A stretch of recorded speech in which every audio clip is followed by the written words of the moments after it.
see. So Visions in Silver by Anne Bishop is the third book in the series that began with Written in Red. Unfortunately, I think it's also going to be the last book that I'm going to read, though there are a few more afterwards, but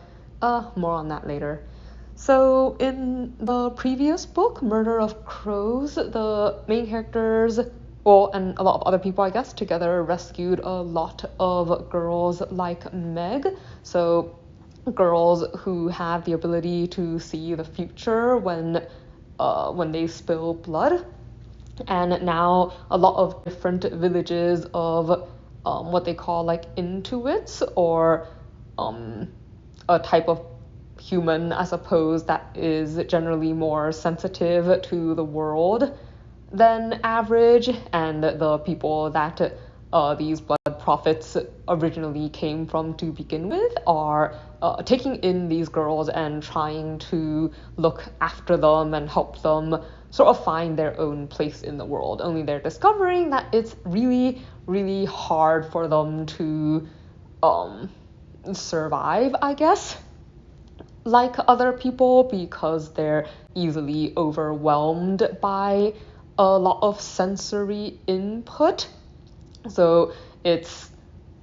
like people used to think that if you didn't keep them like locked inside and so on, that these women would go crazy and possibly like hurt themselves. And unfortunately, I guess some of that appears to be at least partly true, though not because that they can't live in the outside world, but more because like people don't know how to help them adjust. So a major part of this book has Meg,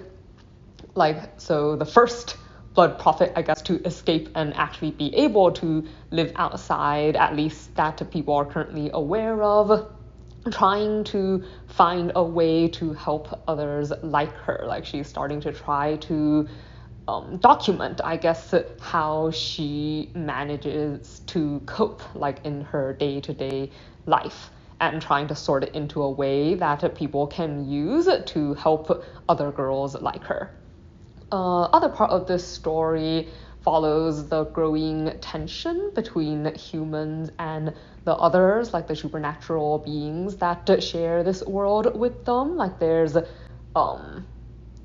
lot of people are starting to join this human extremist group called the Humans First and Last movement, which kind of blames all humanity's troubles on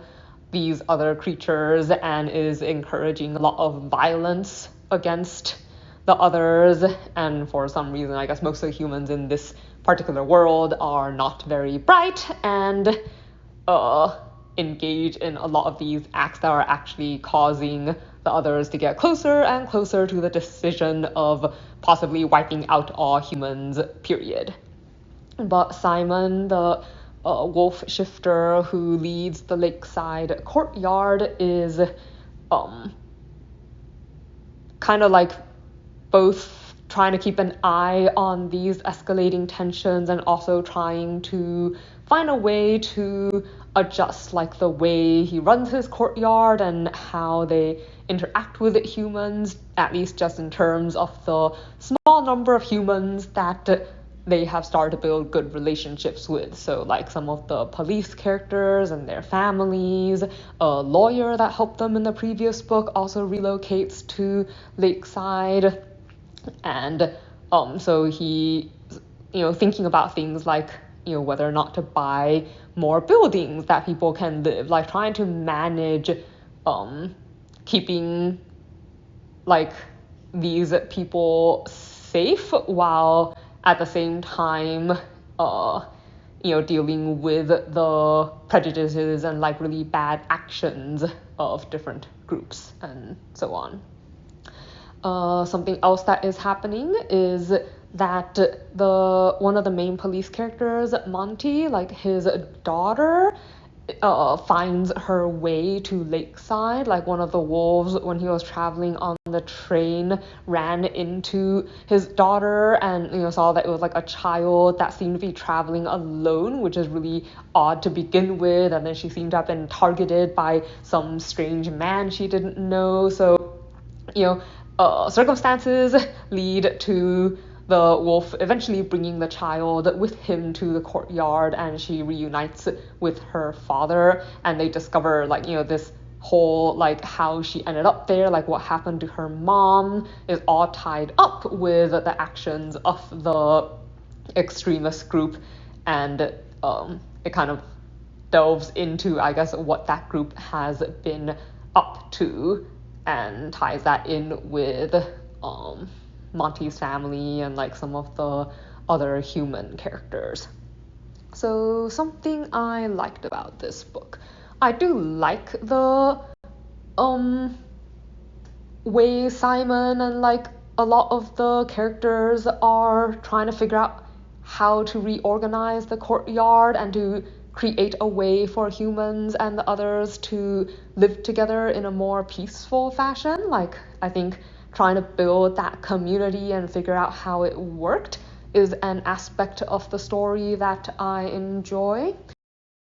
Unfortunately, at this point in the series, there are a lot of things that I don't like that are really starting to pile up. For instance, the series seems to want to talk about what it means to be human versus what it means to be one of their Earth natives, but it never clearly defines what it's talking about in these cases. If you just look at the story, it seems to want to say that being human means being deceitful and greedy and generally kind of evil and dumb, and I don't really agree with this. It seems to portray the good humans as really being more of an exception, and so being, their good qualities are not human qualities. It's it seems to want to portray humans with all their negative qualities without actually acknowledging any of the good qualities of the species, I guess, and is kind of, it likes to talk about human prejudice, but I feel doesn't actually do enough to acknowledge the fact that their Earth natives and stuff actually are pretty rife with their own prejudices as well, but the story doesn't really, I feel it doesn't acknowledge this. The main reason, though, that I'm probably not going to read any more of the series is kind of because Meg is starting to annoy me. It's I get that she is more fragile or something than other people, but it's a little annoying when you have a character that everybody likes and everybody it's every time any little thing happens to her or might have happened to her, if she, I don't know, cries out or something for everybody, and I mean everybody, comes running, and I find that extremely annoying.